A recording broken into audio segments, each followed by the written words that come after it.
एक बात हमेशा याद रखिएगा, साल भर नहीं पढ़िएगा तब पर भी एग्जाम से एक दिन से कोई फर्क नहीं पड़ेगा।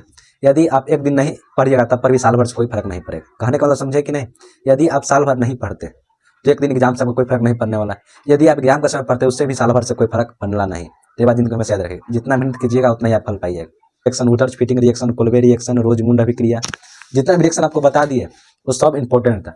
2-3 इंपॉर्टेंट नहीं है इसलिए उसको नहीं बताया। जितना 12 क्वेश्चन आप जब एग्जाम में लेके गए तो आपका एग्जाम लगभग 10 से कम नंबर नहीं आएगा। लिख लीजिए, कहीं कागज पर नोट कर लीजिए। हेलो दोस्तों, मैं सुमित कुमार, आप सभी का स्वागत है मैथ ग्लोबल स्टडी चैनल में। तो आज हम इस वीडियो में जानेंगे क्लास 12th के केमिस्ट्री का मोस्ट 15 रिएक्शन जो एग्जाम के लिए बहुत इंपॉर्टेंट है। यदि इस वीडियो आप शुरू से अंत तक देख लीजिए वीडियो को आप, तो एग्जाम में 10 से 20 के नंबर पक्का है। लिख लीजिए, काफी कहीं नोट कर लीजिएगा, क्योंकि रिएक्शन से डायरेक्ट क्वेश्चन एक नंबर में भी आता है। रिएक्शन देगा, पूछेगा कौन रिएक्शन है, 2 नंबर पूछता है रिएक्शन के दे देगा, उसका क्या परिभाषा लिखने के लिए। 5 नंबर में पूछता है रिएक्शन के साथ उसका डायग्राम बना के लिखे। 1 नंबर, 2 नंबर, 5 नंबर भी आ सकता है। हर एक साल क्वेश्चन आता है। 2024 के मॉडल पेपर लीजिए, उसमें भी आया हुआ था। 2022 के ले लीजिए, 23 के लिए, हर एक साल क्वेश्चन आता है ऑर्गेनिक से। तो केमिस्ट्री का 12 का 2 पार्ट होता है, एक इनऑर्गेनिक केमिस्ट्री, एक ऑर्गेनिक केमिस्ट्री, एक होता है मॉडर्न केमिस्ट्री। तो ऑर्गेनिक थोड़ा हार्ड होता है, ऑर्गेनिक में ही रिएक्शन ये सब पढ़ना। तो बिना देर के आइए वीडियो को चालू करते हैं। तो सबसे पहला रिएक्शन आता है वुटर्ज अभिक्रिया। अभिक्रिया को इंग्लिश में बोलते हैं रिएक्शन। तो सबसे पहला होता है वुटर्ज अभिक्रिया क्या है। तो सबसे पहला क्या है वुटर्ज अभिक्रिया। तो जब एल्किल हैलाइड, एल्किल हैलाइड कहने का मतलब क्या है, जब एल्केन के साथ कोई हाइड्रोजन ग्रुप जुड़ जाए तो उसी को एल्किल हैलाइड बोलते हैं। जैसे यहाँ समझिए, CH3 के साथ Cl जुड़ जाए, Br जुड़ जाए, I जुड़ जाए या F जुड़ जाए, मतलब फ्लोरीन, क्लोरीन, ब्रोमीन, आयोडीन जुड़ जाए, इसी चारों को हम हाइड्रोजन ग्रुप कहते हैं। पूछा हाइड्रोजन ग्रुप क्या होता है, तो F, Cl, Br और I, ये चारों क्या कहते हैं हाइड्रोजन ग्रुप कहते हैं। फ्लोरीन, क्लोरीन, ब्रोमीन, आयोडीन, चारों का हाइड्रोजन ग्रुप कहते हैं, इसी को हैलाइड बोलते हैं। यदि ये किसी भी CH3 यानी एल्केन समूह के साथ जुड़ जाए, इसी को एल्किल हैलाइड बोलते हैं। यानी इसको CH3 को लिखते हैं R। यदि इसके साथ कोई हाइड्रोजन ग्रुप जुड़ जाए इसको क्या कहते हैं, एल्किल हैलाइड। ये बात आप याद कर लीजिएगा। CH3, C2H5, C3H6, ये सब क्या है, एल्किल हैलाइड।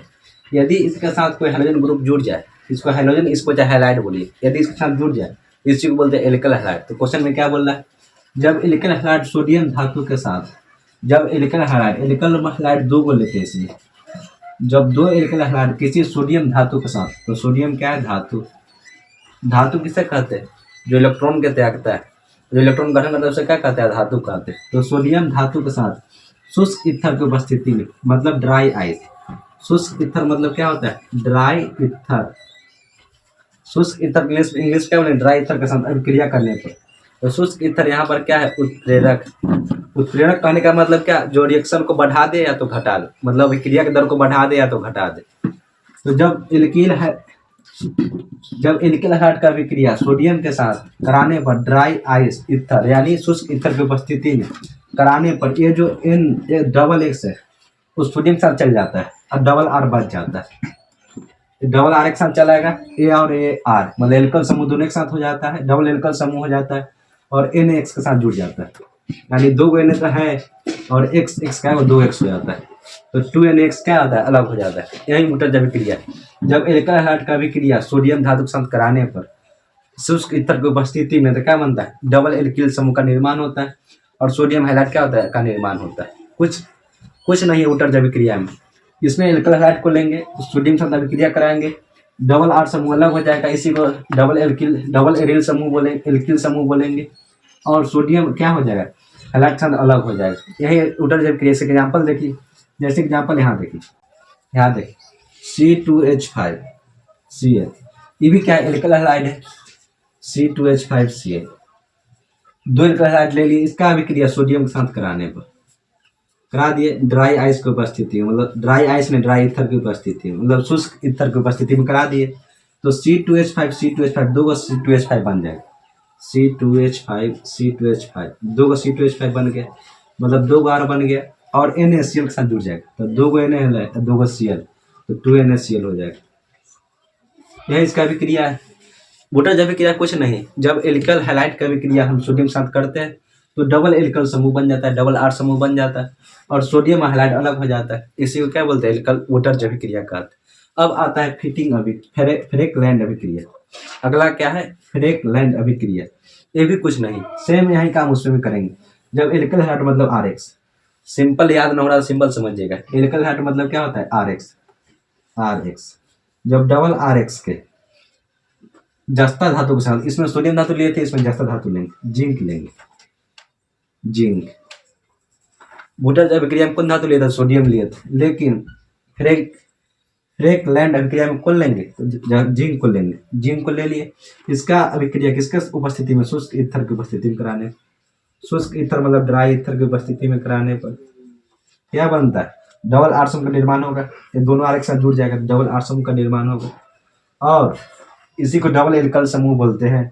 और जिंक क्या हो जाएगा? जिंक और दोनों हैलाइड क्या हो जाएगा? अलग हो जाएगा, मतलब जिंक के साथ ही जुड़ जाएगा, तो जिंक हैलाइड। ZnX2 मतलब एक्स क्या है? 2, तो ZnX2। तो वोटर अभिक्रिया क्या है? जब एल्कल हैलाइड का अभिक्रिया सोडियम के साथ कराने पर शुष्क ईथर की उपस्थिति में डबल एल्कल समूह का निर्माण होता है और सोडियम हैलाइड अलग हो जाते हैं। सेम उसी तरह फ्रेकलैंड में क्या लिया है? सोडियम लिया है, यहाँ क्या लेंगे? जिंक। कुछ नहीं, सिंपल। इसी से एग्जाम्पल यहाँ समझिए। जैसे एग्जाम्पल यहाँ पर देखिए बता देते हैं। जैसे कि एग्जाम्पल यहाँ पर देखिए, जैसे CH3Br है, CH3Br ये क्या है? एल्कल हैलाइड है, क्योंकि CH3 C2H5 सब क्या है? एल्कल है। यदि इसका BrFClI यानी ब्रोमीन, क्लोरीन, आयोडीन, फ्लोरीन चार को कहीं जुड़ जाए तो उसी को क्या बोलते हैं? Alkyl halide.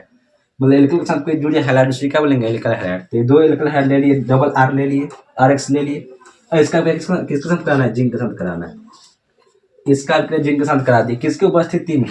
शुष्क ईथर की उपस्थिति में। शुष्क ईथर की उपस्थिति में क्रिया करा दी, शुष्क ईथर की उपस्थिति में क्रिया करा दी, तो क्या होता है? डबल आर बन जाता है, मतलब CH3 अलग हो जाएगा। ये दोनों क्या हो जाएगा? अलग हो जाएगा, CH3 अलग हो जाता है, CH3 अलग हो जाता है। और ये जो जिंक है Br के साथ जाकर जुड़ जाएगा, तो Zn, दो को Br है, Br तो Br2 हो जाएगा, हो गया। तो यही क्या है? फ्रेकलैंड अभिक्रिया। वोटर अभिक्रिया में सोडियम लेते हैं और फ्रेकलैंड अभिक्रिया में जिंक लेते हैं। अब आता है सैंड मायर अभिक्रिया। आगे बढ़ते हैं। जब बेंजीन डाइएजोनियम लवण, बेंजीन डाइएजोनियम लवण का सूत्र याद कर लीजिए, कि बेंजीन का स्ट्रक्चर, इस सब का रिएक्शन याद कर चलिएगा। ये क्या है? बेंजीन। इस तरह समझता हूँ, क्या बोलते हैं? बेंजीन बोलते हैं। बेंजीन पर यदि N2, डाई मतलब क्या है? N2 को रहेगा, जोनियम मतलब N2Cl, यानी बेंजीन पर N2 और Cl रहे तो इसी Cl आता है माइनस में, N2 क्या आता है? प्लस। यदि बेंजीन पर N2 और Cl, इसी को बेंजीन डाइओजोनियम बोलते हैं। यदि बेंजीन के संरचना पर, इस तरह संरचना पर N2 दिख जाए और Cl, इसी क्या बोलते हैं? बेंजीन डाइओजोनियम। लवण के क्यूप्रस हैलाइड के उत्प्रेरक की तरह कर दे। यदि इसमें क्यूप्रस हैलाइड यानी Cu से क्यूप्रस होता है, इसको कॉपर भी बोलते हैं, और Cl से क्या होता है? क्लोराइड। यानी क्यूप्रस हैलाइड मतलब CuX लिख दीजिए। X मतलब क्या? कोई ग्रुप, F हो सकता है, Cl हो सकता है, FCl Bri। हैलाइड ग्रुप में 4 का आता है, फ्लोरीन, क्लोरीन, ब्रोमीन, आयोडीन, जो 12 बता रहा है, तो इसको जहाँ पर F ले लीजिए। तो क्यूप्रस हैलाइड ले लिए।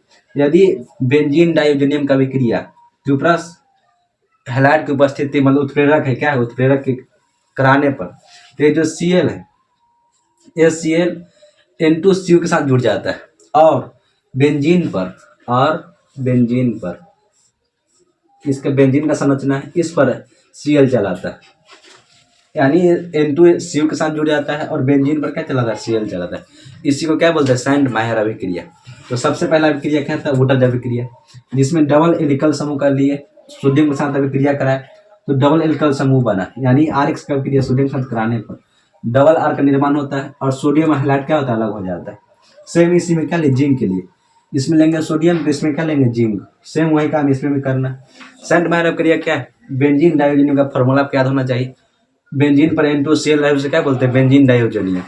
इसका उत्प्रेरक की तरह CuCl, ये क्या? उत्प्रेरक। उत्प्रेरक मतलब क्या होता है? जब क्रिया के दर को बढ़ा दे या घटा दे, उसी को क्या बोलते हैं? उत्प्रेरक। तो उत्प्रेरक की तरह कार्य किया। ये क्या किया? N2 को क्या किया? अलग ले गए, अलग लेके Cl को छोड़ दिया, तो बेंजीन पर Cl, इसी को क्या बोलते हैं? यहाँ देखिए, करने पर एरिल हैलाइड बनता है। एरिल के मतलब क्या होता है? बंद समूह। ये बंद है तो इसको एरिल बोलेंगे। अगर यही खुला चैन के संरचना रहे CH3 CH2, ये खुला है तो इसको एलिकल बोलेंगे। बंद संरचना को एरिल बोलते हैं, जैसे बंद है संरचना इसको क्या बोलेंगे? एरिल समूह। और जो खुला संरचना है CH2 CH5 चैन की तरह देखते होंगे आप, तो क्या है? एलिकल हैलाइड। एलिकल है ये एरिल, तो एलिकल क्या बनता है? एलिकल हैलाइड बनता है। ये बात याद कर लीजिए। जब बेंजीन डाइओजोनियम का अभिक्रिया उत्प्रेरक क्या रहेगा? क्यूप्रस हैलाइड रहेगा। कराने पर क्या बनता है? एरिल हैलाइड बनता है। क्या बनता है? एरिल हैलाइड बनता है। इन तीनों अभिक्रिया का स्क्रीनशॉट लीजिए, फिर आगे बढ़ते हैं। अब आगे देखिए, चिन रिएक्शन पढ़ लिए, वुटर्ज अभिक्रिया पढ़ लिए, सेंट मायर अभिक्रिया पढ़ लिए और फ्रेकलैंड अभिक्रिया, 3 रिएक्शन पढ़ लिए, तीनों इंपॉर्टेंट था। अब आगे देखते, आगे क्या है? फिटिंग अभिक्रिया। बहुत सिंपल है, सब रिएक्शन सिंपल, सिर्फ उसको समझते चलिएगा। सब रिएक्शन एकदम सिंपल बना के उसको बताएंगे। यहाँ देखिए, जब हेलो बेंजीन, अब पहले हेलो एल्केन और हेलो एरिन का मतलब समझिए। हेलो एल्केन, यहाँ देखिए हेलो एल्केन और वो था हेलो एरिन। हेलो एरिन, पहले दोनों का मतलब समझिए। एल्केन, एरिन को बेंजीन भी बोलते हैं। हेलो एल्केन मतलब क्या होता है? जब CR के साथ, R मतलब क्या? CH2 CH5, इसके साथ कोई हेलोजन ग्रुप जुड़ जाए तो इसी को हेलो एल्केन बोलते हैं। मतलब एलिकल के साथ कोई हेलोजन ग्रुप जुड़ जाए तो उसे क्या कहते हैं? Halo alkane. क्या बोलते हैं? जैसे CH3 Cl, ये क्या है? हेलो एल्केन है। लेकिन जब बंद संरचना, जब बेंजीन के साथ कोई Cl जुड़ जाए, Br जुड़ जाए, F जुड़ जाए, I मतलब क्लोरीन फ्लोरीन ब्रोमीन कुछ भी जुड़ जाए तो इसको हेलो एरिन बोलेंगे, या हेलो बेंजीन भी इसको बोल सकते हैं।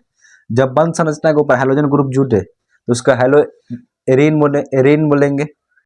और जब खुले संरचना के साथ, जैसे CH3 के साथ Cl जुड़ जाए, Br जुड़ जाए, I जुड़ जाए तो क्या होगा? हेलो एल्केन होगा। तो हेलो एल्केन हेलो एरिन अंदर समझे कि ना?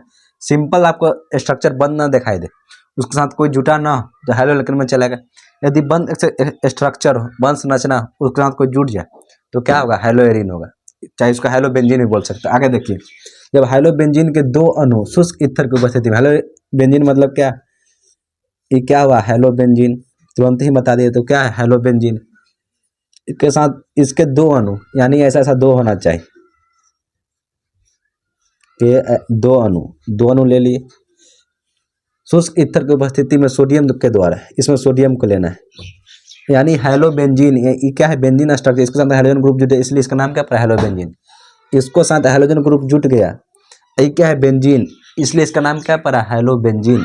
तब दो हेलो बेंजीन के 2 अणु ले लिए, इसका अभिक्रिया सोडियम के साथ करा दिए शुष्क ईथर की उपस्थिति में, ड्राई ईथर, सॉरी आइस बुलाया जाता, ड्राई ईथर की उपस्थिति में कराने पर डबल डाइफिनॉल का निर्माण होता है। डाइफिनॉल मतलब 2 बेंजीन समूह जुड़ जाए, 2 बेंजीन समूह जुड़ जाता है, इसी को हम डाइफिनॉल बोलते हैं। डाइफिनॉल, तो बात याद रखिएगा। जब हेलो बेंजीन के 2 अणु, जब हेलो बेंजीन के 2 अणु का अभिक्रिया सोडियम के साथ कराने पर शुष्क ईथर की उपस्थिति में, तो डाइफिनॉल का निर्माण होता है। डाइफिनॉल का निर्माण होता है, यही बात यहाँ लिखा हुआ है। जब हेलो बेंजीन के 2 अणु ले लिए शुष्क ईथर की उपस्थिति में सोडियम के द्वारा, सोडियम साथ करा दिए, कराने पर डाइफिनॉल का निर्माण होता है। डाइफिनॉल, इसी को डाइफिनॉल बोलते हैं, बनता है। इस सब क्रिया को क्या कहते हैं? फिटिंग अभिक्रिया कहते हैं। इस सब क्रिया को क्या कहते हैं? फिटिंग अभिक्रिया कहते हैं। अब आता है वुटर्स फिटिंग अभिक्रिया। वुटर्स अभिक्रिया हम पढ़ लिए, फिटिंग अभिक्रिया भी पढ़ लिए, दोनों को मिक्स कर देंगे तो क्या बन जाएगा? वुटर्स फिटिंग अभिक्रिया। तो वुटर्स में क्या था? RX था, जो सबसे पहला क्वेश्चन यही था। और जो फिटिंग अभिक्रिया, इसमें क्या है? हेलो बेंजीन है, तो एक हेलो बेंजीन ले लिए।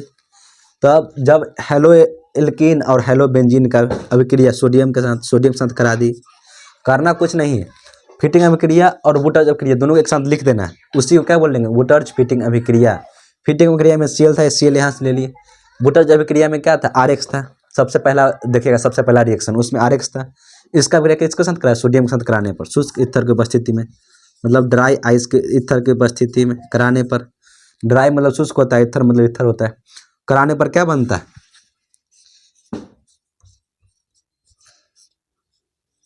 इसको क्या बोलते हैं? समझते हैं कि नहीं? इसको क्या बोलते हैं? यहाँ देखिए लिखा हुआ है, कराने पर क्या बनता है, एल्किल बेंजीन बनता है। ये कौन समूह है, एल्किल समूह। ये क्या हुआ, बेंजीन। ये क्या हुआ, बेंजीन। तो क्या बनता है, एल्किल बेंजीन बनता है। जब हेलो एल्केन और हेलो बेंजीन, ये हेलो एल्केन है, ये क्या है, हेलो बेंजीन का अभिक्रिया सोडियम के साथ करा दिए शुष्क ईथर की उपस्थिति में, तो क्या बना, बेंजीन रहेगा इसको साथ। जैसे यहाँ देखिए ये एक्स है, सोडियम के साथ चल जाएगा, ए भी एक्स है, सोडियम के साथ चल जाएगा, मतलब NaX2 बन जाएगा। समझे कि ना, क्या बन जाएगा, NaX2। और AR और ER और ए दोनों के साथ चल जाएगा, मतलब ये संरचना तो रहबे करेगा, बंद संरचना, इसके ऊपर AR चलाएगा और 2Na तो रहेगा और दो एगो एक्स रह जाएगा, एगो एक्स एगो एक्स सोडियम के साथ क्या हो जाकर जुड़ जाएगा। यही कौन रिएक्शन है, तो वुटर्ज फिटिंग अभिक्रिया। जब फिटिंग अभिक्रिया को और वुटर्ज अभिक्रिया दोनों को मिक्स कर देते हैं तो क्या बनता है, वुटर्ज फिटिंग अभिक्रिया। अब कोलबेर अभिक्रिया देखिए, ये थोड़ा लंबा है, इसको एकदम ध्यान से देखिएगा क्योंकि स्टेप बाय स्टेप होता है। यहाँ देखिए, जो फिनोल, यदि फिनोल, मतलब फिनोल बना लेते हैं पहले, ये क्या है, फिनोल।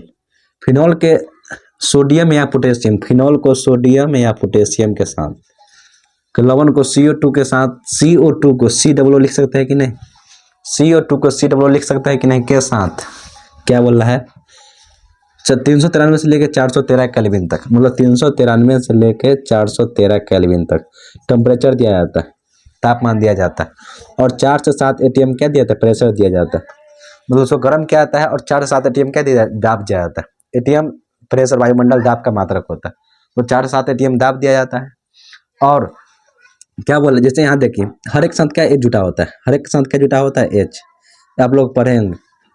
जैसे इसका संरचना में यहाँ पर भी एच होता है, यहाँ पर भी एच होता है, यहाँ पर भी एच, सब जगह क्या होता है, एच होता है। तो जब इसका अभिक्रिया कराया जाता है, तो जब इसका अभिक्रिया कराया जाता है तो ये जो एच है, एच इसके साथ जाकर जुड़ जाता है, ओ के साथ क्या हो जाकर जुड़ जाता है, क्योंकि एच प्लस होता है और वो माइनस होता है। तो यहाँ देखिए बन जाता है ऐसे, एच ओ एच बन गया, यहाँ पर ओ एच क्या हुआ, बन गया, ओ प्लस, ओ माइनस था, एच प्लस था, दोनों के साथ जुड़ गया। यहाँ देखिए एन होता है प्लस और COO होता है माइनस, तो COO जाकर जुड़ जाएगा, Na के साथ क्या हो जाकर जुड़ जाएगा, COO Na के साथ क्या हो जाकर जुट गए। COO N प्लस था, COO माइनस था, तो क्या जाके क्या हो, जुट गए। Na लिखे जाए के लिखे, बतवा, उससे कोई फर्क नहीं पड़ता।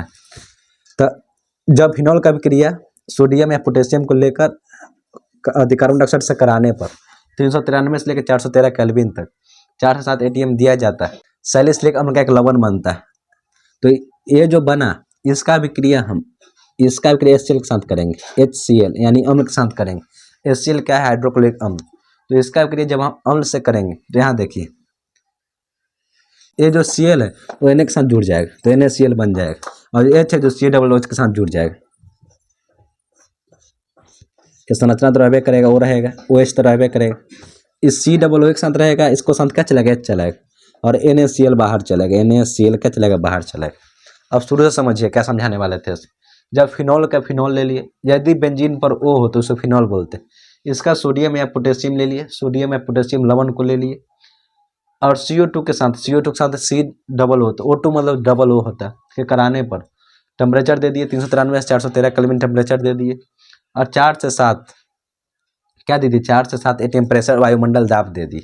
तो क्या बना, सैलिसिलिक अम्ल का एक लवण बना। सैलिसिलिक अम्ल का फार्मूला क्या होता है, यदि बेंजीन पर OH और COOH तो इसे सैलिसिलिक अम्ल बोलते हैं, सैलिसिलिक अम्ल बोलते हैं, सैलिसिलिक अम्ल बोलते हैं।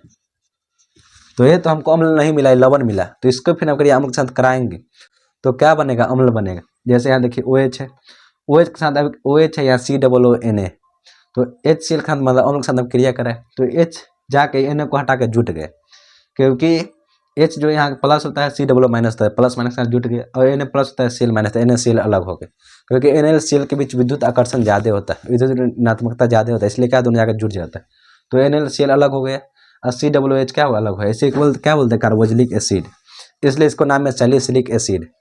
तो यदि बेंजीन पर OH और COOH हो और NaCl बाहर चला है तो कौन अभिक्रिया हुआ, कोल्बे अभिक्रिया। थोड़ा इंपॉर्टेंट है, इसको 2 स्टेप में होता है, इसको याद कर लीजिएगा। इसमें पूछा सैलिसिलिक अम्ल का फार्मूला क्या होता है, तो बेंजीन पर OH और COOH रहे तो उसका क्या बोलते हैं, सैलिसिलिक अम्ल बोलते हैं। एक बार इसका स्क्रीनशॉट लीजिए, फिर आगे बढ़ते हैं। आगे देखिए 6 रिएक्शन पढ़ लिए है, फिटिंग रिएक्शन, वुटर्ज फिटिंग रिएक्शन, कोलवे रिएक्शन पढ़ लिए, फ्रैकलेंट रिएक्शन पढ़ लिए, टोटल 6 रिएक्शन पढ़ लिए। अब आगे जानना है क्वेश्चन रिएक्शन नंबर 7 जो इम्पोर्टेंट है। 7, 8, 9 तीनों इम्पोर्टेंट। तो यहाँ सबसे पहला क्वेश्चन नंबर 7 देखिए, रिएक्शन नंबर 7 तो क्या है, रीमन टीमन अभिक्रिया जो इम्पोर्टेंट है। तो क्या है रीमन टीमन अभिक्रिया, जब फिनॉल जब बेंजीन के ऊपर OH जुड़ जाए तो उसको फिनॉल बोलते हैं। कुछ देर पहले हमसे बोला गया था बेंजीन के ऊपर O जुड़ जाए, तो वो गलत है, क्योंकि बेंजीन के ऊपर OH जुड़ता है उसको फिनॉल कहते हैं। कुछ देर पहले हम ऐसे लिख दिए थे, जब बेंजीन के ऊपर O जुड़ जाता है तो उसको हम फिनॉल बोलते हैं। एक बात गलत बोला गया था। बेंजीन के ऊपर OH रहता है उसको क्या बोलते हैं, फिनॉल बोलते हैं। तो फिनॉल को क्लोरोफॉर्म का सूत्र याद कर लीजिए। क्लोरोफॉर्म का सूत्र होता है CHCl3। CHCl3 इसको क्या बोलते हैं, क्लोरोफॉर्म, चाहे इसको टेट्रा क्लोराइड भी बोलते हैं। फिर कास्टिक सोडा मतलब क्या होता है, सोडियम हाइड्रोक्साइड, इसे क्या बोलते हैं, कास्टिक सोडा बोलते हैं। जब फिनॉल क्लोरोफॉर्म और कास्टिक सोडा के साथ गर्म किया जाता है, इसको क्या किया जाता है, गर्म किया जाता है, तो सैलिसिलिएल्डिहाइड बनता है। कहने का मतलब क्या है, सैलिसिलिएल्डिहाइड, यानी यहाँ OH रहेगा, यहाँ CHO रहेगा।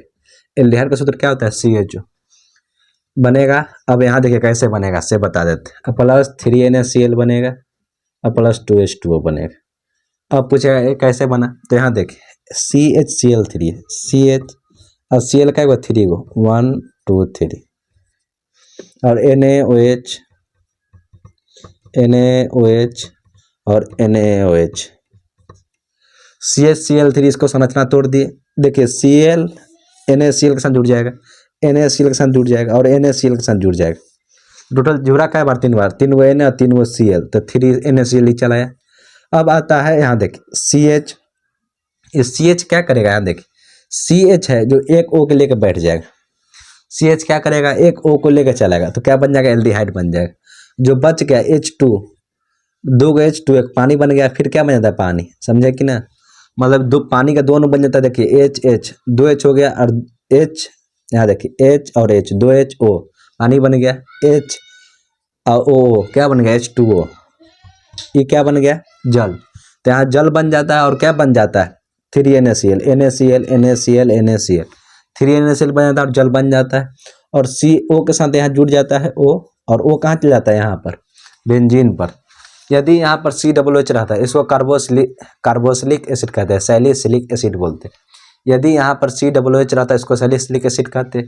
यहाँ पर CHO है तो इसको सैलिसिलिएल्डिहाइड बोलेंगे, ये बात याद कर लीजिएगा। तो ये क्या है, सैलिसिलिएल्डिहाइड। इसको क्या कहते हैं, रीमन टीमन अभिक्रिया। यानी जब फिनॉल और क्लोरोफॉर्म और सोडियम हाइड्रोक्साइड को तीनों को मिला गर्म करते तो क्या बनता है, सैलिसिलिएल्डिहाइड बनता है। और इसे लिखिए, इससे कोई फर्क नहीं पड़ता। NaCl का 3 मोल बनता है, H2O का 2 मोल बनता है, बात खत्म है। क्या है, रिएक्शन है, रीमन टीमन अभिक्रिया। अगला रिएक्शन क्या आता है, हॉफमैन ब्रोमाइड अभिक्रिया। नाम में ही ब्रोमाइड, इसको एमाइन अभिक्रिया भी बोलते हैं।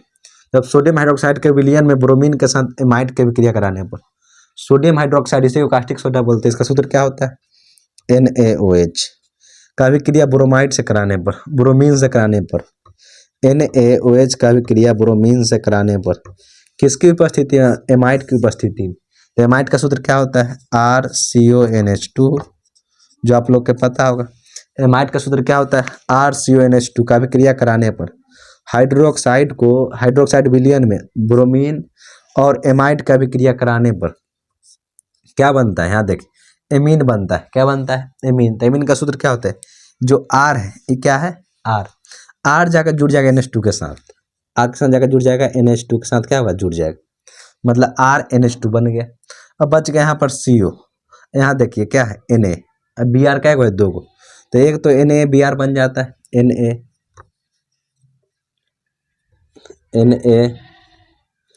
NaBr बन जाता है।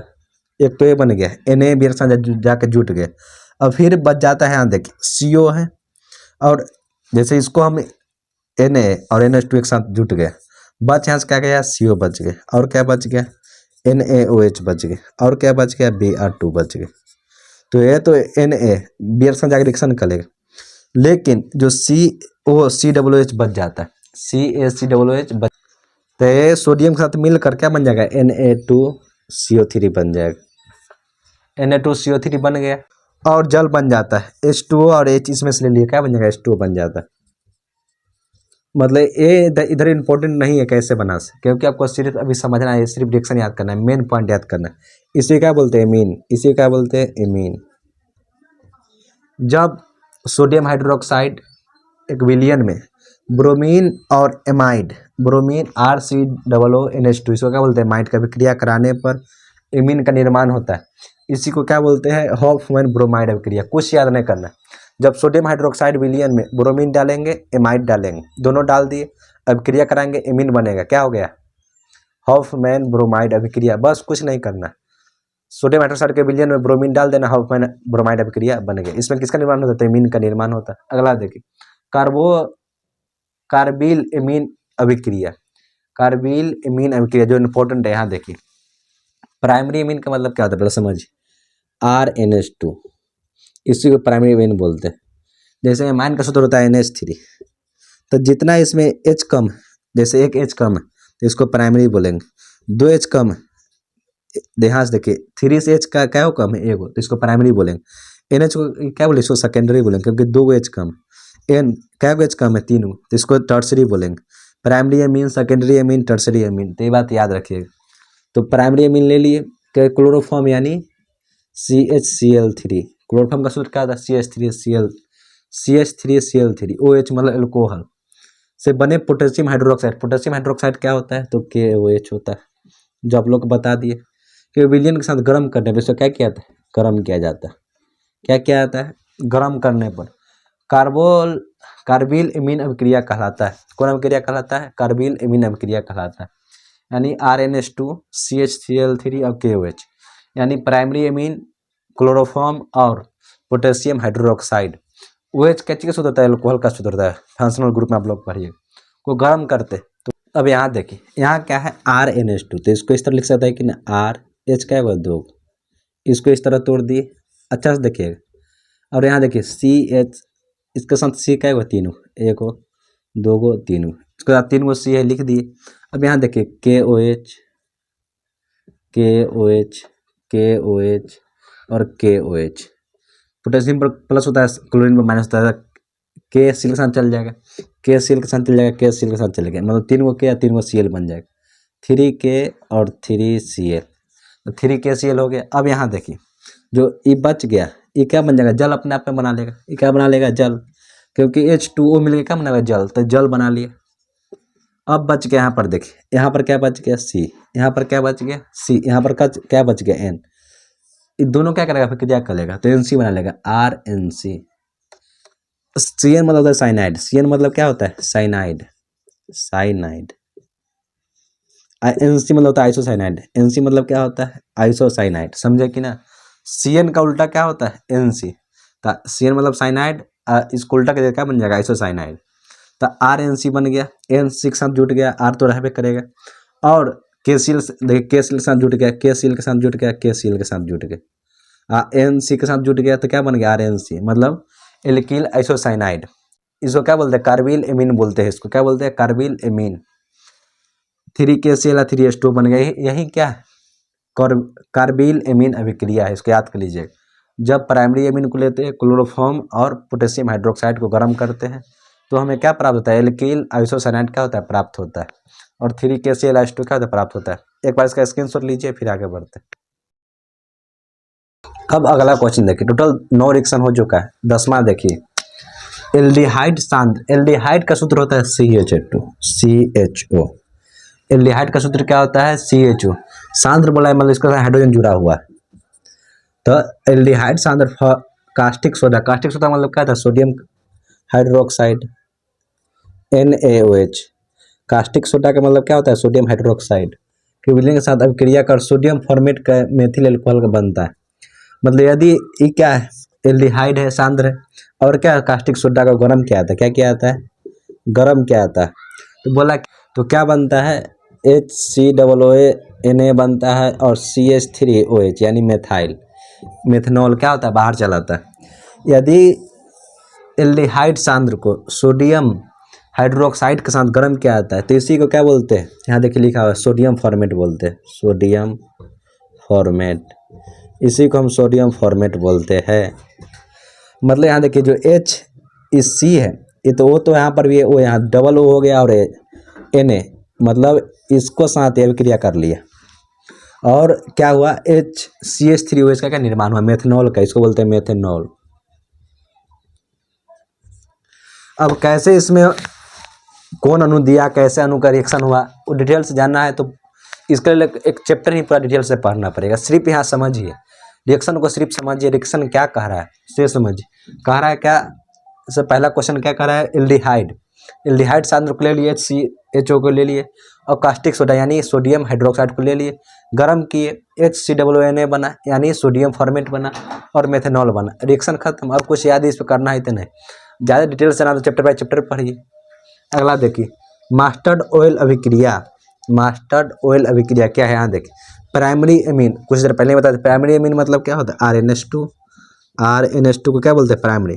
जितने इसमें हाइड्रोजन की कमी हो NH3 से तुलना करेंगे, जितने से हाइड्रोजन की कमी हो उतना ही क्या होगा, उतना ही अमीन होगा।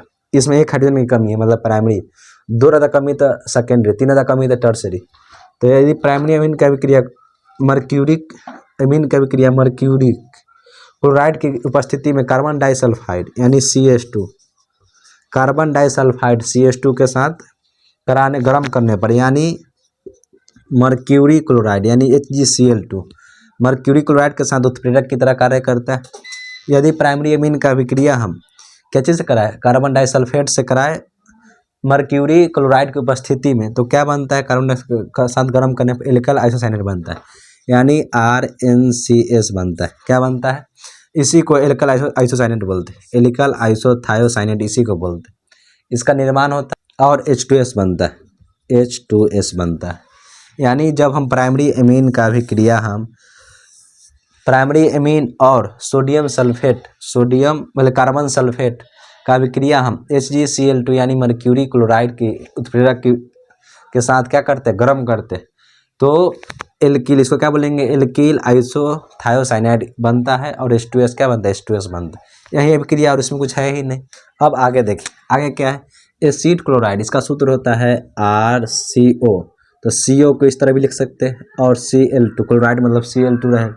इसका आगे पढ़ते बोरियम सल्फेट, बोरियम सल्फेट का सूत्र क्या होता है, BaSO4, इसी क्या बोलते हैं बोरियम सल्फेट की उपस्थिति में हाइड्रोजन गैस के साथ, किसका गैस के साथ, हाइड्रोजन गैस के साथ प्रवाहित होता है तो एसिड क्लोराइड अपकृत होकर एल्डिहाइड में बदल जाता है, यानी इसको क्या बोलते हैं, एसिड क्लोराइड।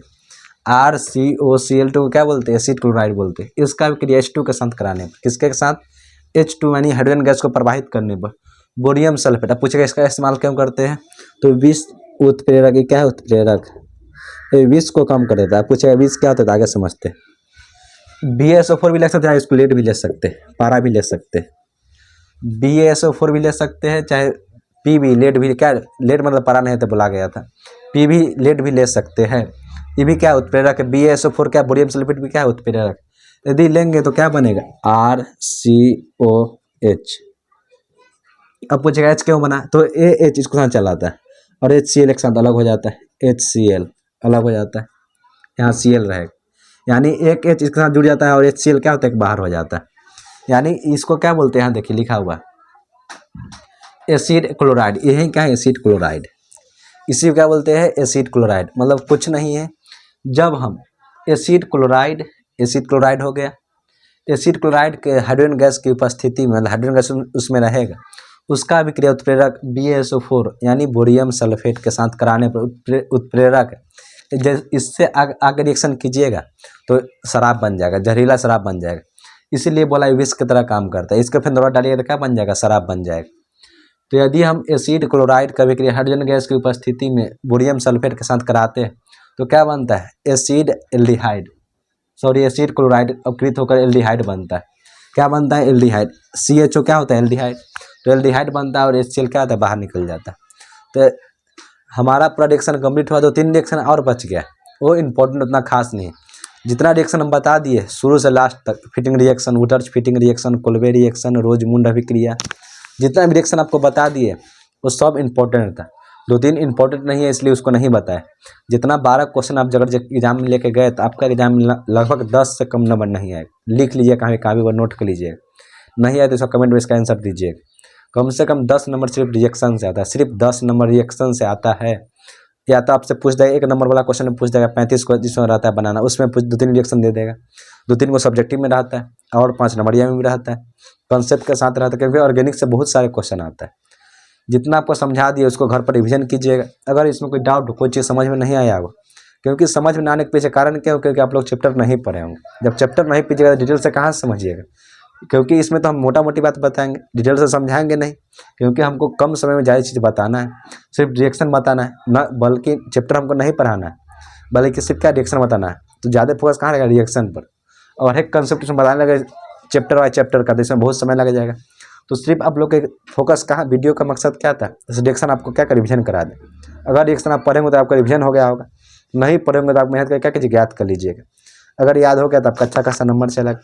अगर इस वीडियो में आपको कोई डाउट है तो कमेंट में पूछ लीजिएगा। इसी के साथ मैं अपना वीडियो समाप्त करता हूँ। एक बार इसका स्क्रीनशॉट ले लीजिए। एक बात हमेशा याद रखिएगा, साल भर नहीं पढ़िएगा तब पर भी एग्जाम से एक दिन से कोई फर्क नहीं पड़ेगा। यदि आप एक दिन नहीं पढ़िएगा तब पर भी साल भर से कोई फर्क नहीं पड़ेगा। कहने का मतलब समझे कि नहीं, यदि आप साल भर नहीं पढ़ते तो एक दिन एग्जाम से आपको कोई फर्क नहीं पड़ने वाला है। यदि आप एग्जाम का समय पढ़ते उससे भी साल भर से कोई फर्क पड़ने वाला नहीं। तो ये बात जिंदगी में हमेशा याद रखिएगा, जितना मेहनत कीजिएगा उतना ही आप फल पाइएगा।